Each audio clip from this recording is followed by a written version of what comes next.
தாய் தமிழ் உறவுகளுக்கு வணக்கம். தேர்தலில் போட்டியிடும் விஜய் குடும்பம்.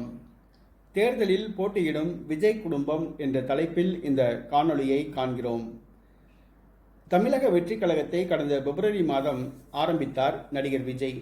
பின்பு கட்சி கொடியை அறிமுகப்படுத்தினார். தற்பொழுது அக்டோபர் 27ஆம் தேதி கட்சி மாநாட்டை வெற்றிகரமாக நடத்தி கொள்கை பிரகடனம் செய்தார். நேற்றைய தினம் அதிமுகவுடன் கூட்டணி கிடையாது என்று தெளிவாக அறிவித்துவிட்டார்.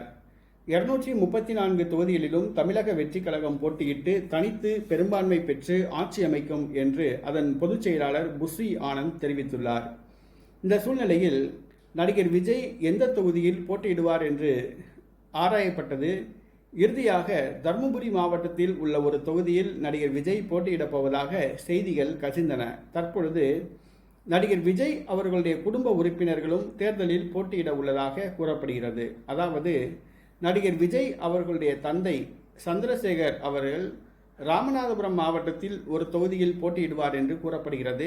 அதேபோன்று அவருடைய தாயார் சோபா சந்திரசேகர் அவர்களும் தமிழக வெற்றி கழகம் சார்பில் வேட்பாளராக களமிறங்குவார் என்று கூறப்படுகிறது. அதேபோன்று நடிகர் விஜய் தர்மபுரி மாவட்டத்தில் போட்டியிடுவார் என்று கூறப்படுகிறது. தமிழக வெற்றி கழகத்தின் வேட்பாளர்களாக விஜய் குடும்ப உறுப்பினர்கள் போட்டியிடுவது தமிழக வெற்றி கழக தொண்டர்கள் மத்தியில் உற்சாகத்தை ஏற்படுத்தியுள்ளது.